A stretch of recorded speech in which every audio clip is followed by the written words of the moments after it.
Welcome back to Soul Screen, the place where Korean films and dramas are not just watched, but questioned, felt, and sometimes emotionally argued about long after the screen goes dark. Today, we need to slow down and really talk about a film that feels quiet on the surface, but heavy in meaning. A film that is not about battles or flashy politics, but about watching, waiting, and surviving.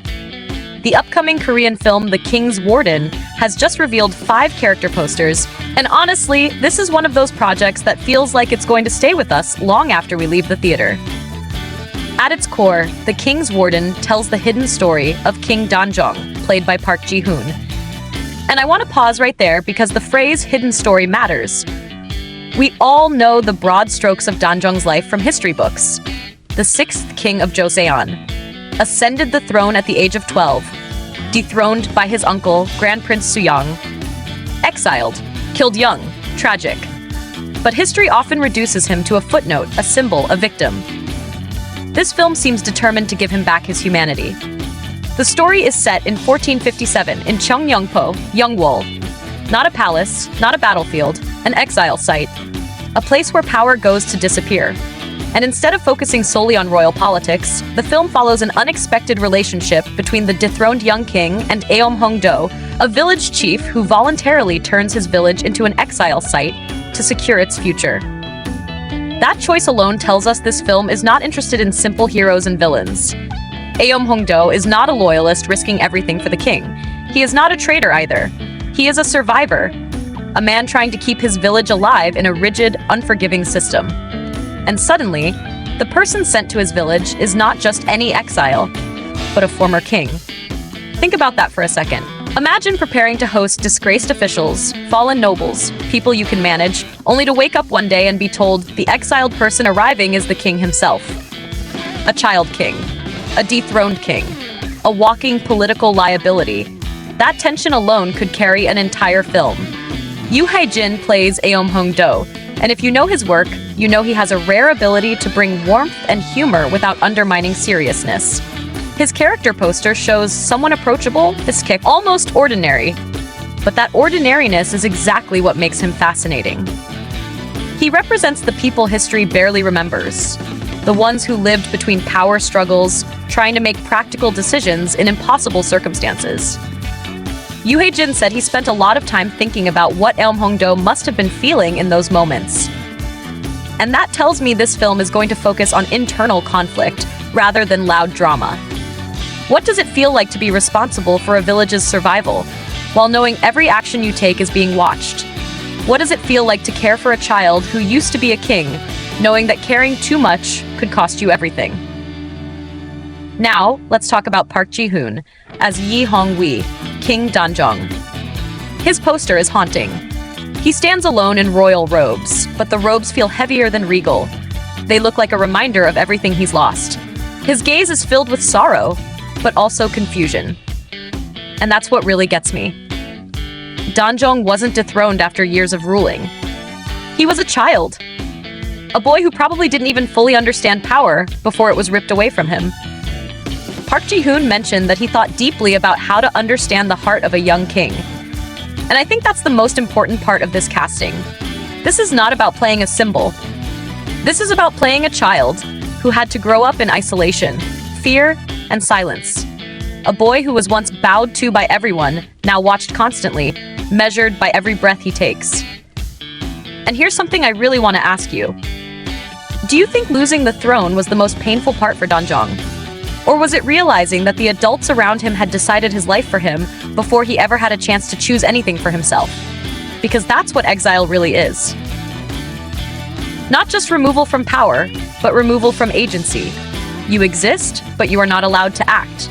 You breathe, but you are not free. That brings us to Han Myung-hoi, played by Yoo Ji-tae. His presence in the poster is chilling. Not because he's doing anything dramatic, but because he doesn't need to. He represents authority that doesn't need to shout. As the key figure behind the Gyeyu coup, he is the one who sends Danjong into exile and continues to watch over him afterward. And this is where the title The King's Warden starts to feel layered. Who is the warden here? Is it Hong-do, who oversees the exile village? Is it Han Myung-hoi, who keeps a watchful eye from afar? Or is it the system itself, trapping everyone in roles they didn't necessarily choose? Han Myung-ho is not portrayed as a raging villain. He is portrayed as someone whose mere existence creates tension. And that's often more realistic and more frightening. Power that operates calmly, efficiently, and without visible emotion is far more dangerous than power that screams. Then there's Court Lady Mei Hua, played by Jeon Mi-do. Her character might be one of the emotional anchors of this film. She cared for Yi Hong-wee like family since he was learning to walk, and she remains by his side even in exile. That kind of loyalty is quiet, but incredibly powerful. Her poster highlights resilience rather than sadness, and I love that. Because women like Mei Hua are often reduced to background figures in historical narratives. But think about her position. She had no political power, no sword, no title, and yet she chose to stay. She chose consistency in a world built on abandonment. Ask yourself this: is loyalty still loyalty when it offers no reward and only danger? Or is that the purest form of loyalty there is? Lastly, we have Grand Prince Gumseong, played by Lee Jun-hyuk, Danjong's uncle, armed and determined, seeking to restore his nephew to the throne. His poster is full of tension and resolve. He is action where others are observation. He is resistance where others are endurance. But even here, the story doesn't feel simple.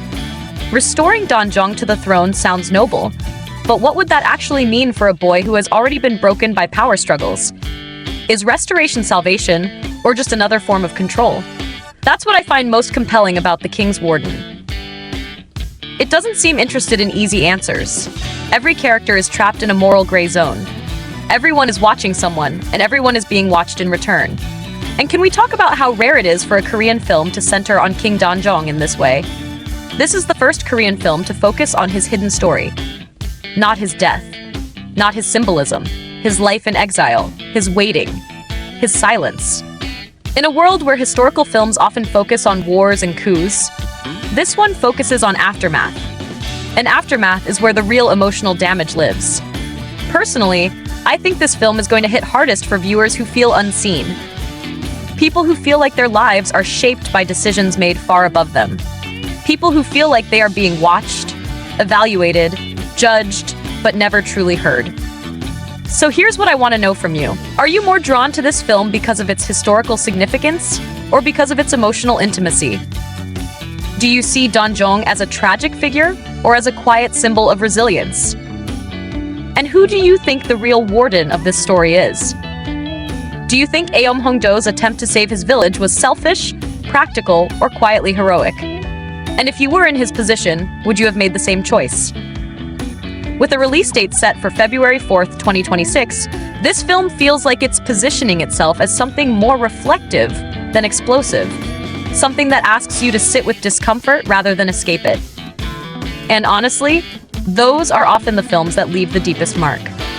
Let me know in the comments what you think. Are you excited to see Park Ji Hoon in a role this heavy and restrained? Do you trust this film to handle history with emotional care? And are you ready for a story that doesn't shout its tragedy, but lets it quietly unfold? This is Soul Screen, and I'll see you in the next one.